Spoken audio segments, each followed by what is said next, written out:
그림에서와 같이 물 위에 아주 얇은 기름막이 떠 있습니다. 이 기름막에 대해서 거의 수직하게 백색광, 그러니까 가시광선을 입사시킬 경우에 가시광선을 일고 있는 빛 중에 가장 강하게 반사 혹은 투과하는 빛의 파장 정하게 해보도록 하겠습니다. 지금 상황에서는 빛이 움직일 수 있는 매질이 세 가지죠.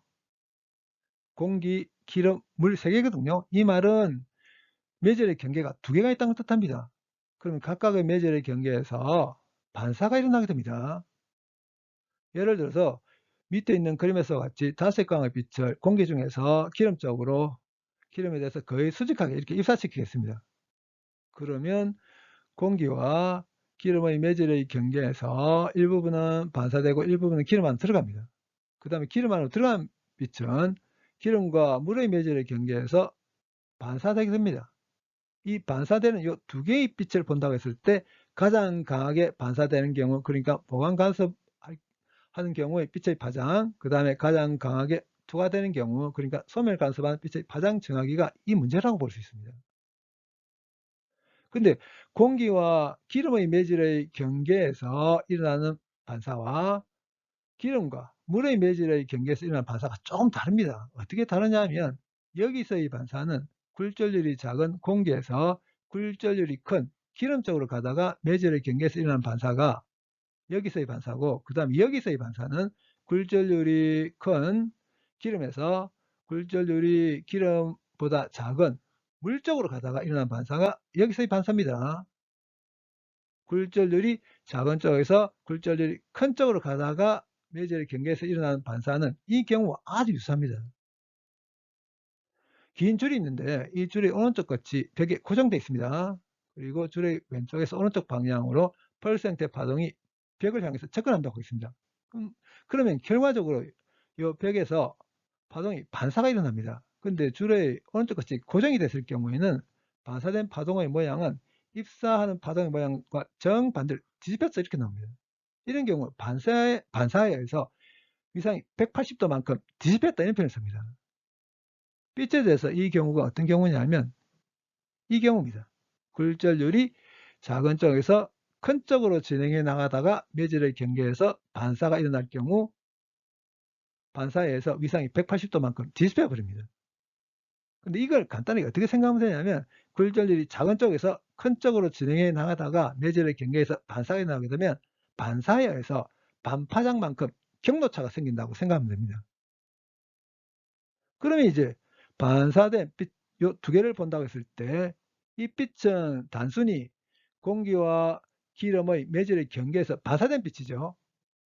그런데 이 빛은 어떻게 움직인 빛이냐면 일단 기름 안으로 들어갔죠. 기름 안으로 들어간 다음에 기름과 물의 매질의 경계에서 반사됨을 해서 나온 빛이 이겁니다. 이 두 개의 빛을 본다면 두 개의 빛이 움직인 거리의 차이, 경로차가 있죠. 그 경로차가 기름 안에서 생기죠. 그렇기 때문에 경로차, 기름 두께의 두 배일 겁니다. 그래서 이 경우에는 보강 간섭할 조건이 어떻게 되냐면 이 경로차가 반파장이 홀수배가 될 경우 보강 간섭합니다. 왜냐하면 공기와 기름의 매질의 경계에서 반사에 의해서 반파장만큼 경로차가 이미 만들어져 있었죠.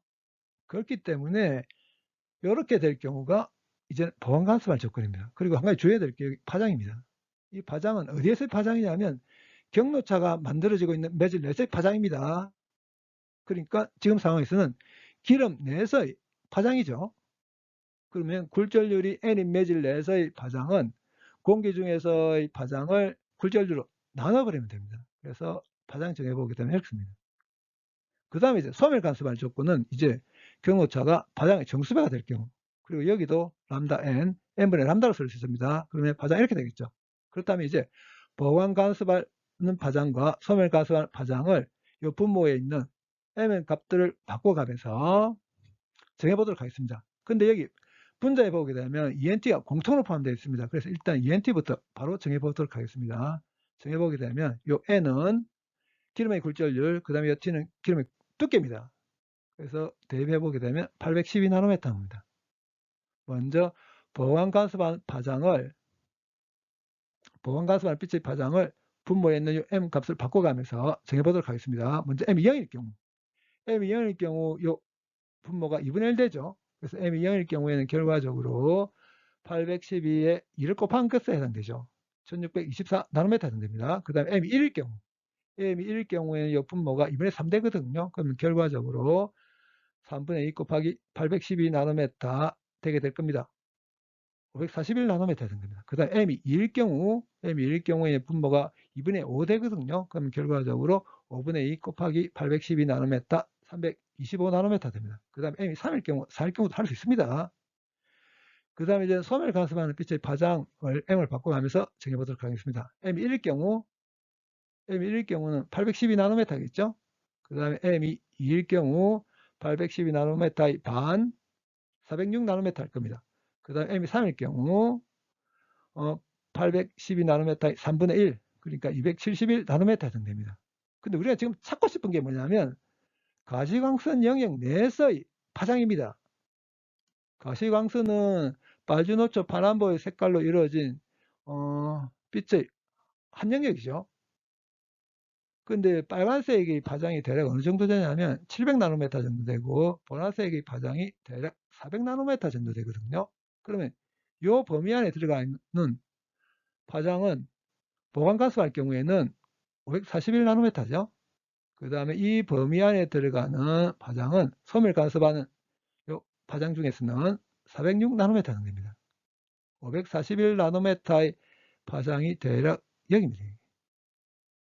노란색과 초록색 사이. 그 다음에 406나노미터에 해당되는 파장의 빛은 보라색, 거의 보라색이죠.